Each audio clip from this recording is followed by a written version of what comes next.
For Man of Constant Sorrow, we're capoed at fret 4 and we're in double drop D tuning. We're going to play chord shapes as if in the key of D, but with this double drop D tuning. Now, to get in tune, let's take the capo off initially, and I'll pull my guitar out of tune by doing that because I always retune with the capo on. But more or less, you want to take your first string down to D and the sixth string down to D. Yes, I can hear that I'm definitely out of tune, but when you capo back up, I've already done it, but you'll need to retune at this point because putting the capo on just shifts the strings slightly, and you'll need to tune, just fine-tune it with the capo on. And you'll get a chord that sounds like that on your home chord of D, where D is a regular D chord, but the first string open. And it's a modal D. If you know your music theory, it's neither major nor minor. It means it doesn't have the third in the chord. And you get that wonderful open sound. It's a sequence of picked bass notes and strummed chords. That kind of vibe mixed with some licks, especially around the D chord, like this first one that we start with on the intro.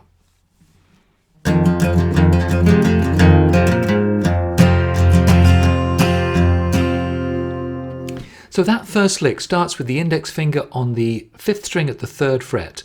We're going to play the low end of the chord. Tab always shows this looking really precise, showing exactly what strings you should pick. Don't worry about that. Get the low end of the chord for this lick. Around about 6 and 5, but it doesn't matter if you get 4. You're going to hammer the 3rd fret to the 5th fret of the 5th string. Strum again, then fingers away, up on open strings. Come back to the 5th string, 3rd fret, low end of the chord again, and hammer to the 5th. Now then, what we're going to call often in this song a kind of ghost stroke, where you will hit a down strum that just touches sort of open strings, because you're moving to this shape. The fourth string at 3, and you're going to hit around about 6, 5 and 4 and hammer from the 3rd to the 4th fret of the 4th string. Now you're going to need to do that on an upstroke. You'll come up from the 4th string and catch 6 and 5 on the way through. Or 5 and 6 I should say. So hammering the 4th string, 3rd to 4th fret. Now fingers away, open, and again come up from the 4th string. 5th string at the 3rd fret, low end of the chord. Fingers away, open 4. Pick just on its own this time, although if you get other strings it won't matter. 6th string 5, 3, and it's going to land on 6th string open at the beginning of bar 2 as we go into our regular strumming pattern. Now you're feeling 16th notes here. The key to this song is that the wrist of the right hand is constantly going digga digga digga digga digga digga digga digga. Whether or not it hits the strings, you feel that 1 E and a 2 E and a 3 E and a 4 E and a rhythm. That's how to get the feel of this track, and it's most important in things like the licks, because if you keep that right hand moving in that rhythm, the lick is going to, as long as you get the fingers, the left hand fingers in the right place, the riff is going to just emerge. The lick is going to emerge out of the constant movement of the right hand.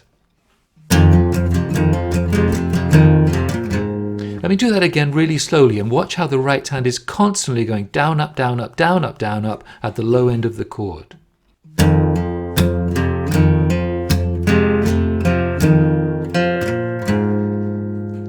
Until the very end, where you pick the open 4th and then the 6th string 5, 6th string 3. You're going to pick those notes specifically. But up to then, it's all coming out of the jigga, jigga, jigga, jigga groove. And straight into the strum pattern, where at bar 2, out of a home chord of D, D chord shape with the 1st string open, I'll give you a standard pattern, and then from then on, we're not going to worry about it.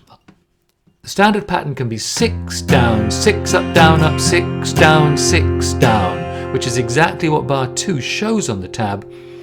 Now, because you're constantly moving the right hand, jugga, jugga, jugga, jugga, if you're playing like on the record, you will occasionally get other strings. You'll occasionally catch the strings on the way through. Sometimes you'll do more downs and ups. It doesn't matter, as long as the feel of the right hand is always bass up, down, up, bass up, down, up, bass up, down, up, bass up, down, up. It doesn't matter whether you catch the strings or not.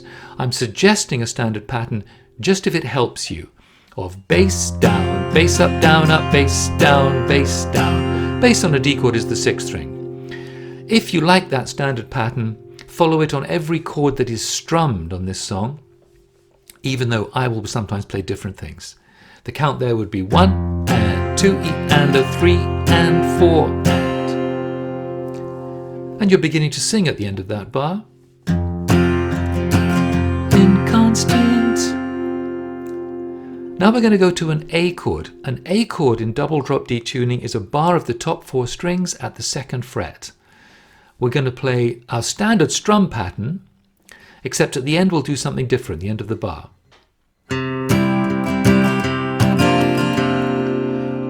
At the end you're going to come off the strings to open strings. So I'm going on an A, 5 down, 5 up, down, up, 5 down, then open strings, up, up, down. And in fact, instead of the final down, I just pick 5. So 1 and 2 E and a 3 and a 4 E and. So it's ringing across 4 there on those open strings. Constant sorrow all through these. And we'll finish on a D chord, partly strummed and then into a lick. These days. Where you'll go on a D chord, 6 down, and then 6 as you're moving to the 5th string at the 3rd fret. Again, low end of the chord, hammer to the 5th fret. Down again. And in fact up, back to the 3rd fret, and then again you'll pick these notes, 4th string open, 6th string 5, 6th string 3. Again, the rhythm is crucial. 1 and 2 and 3 E and 4 E and. That would be your intro. I'm going to play it through again slowly here.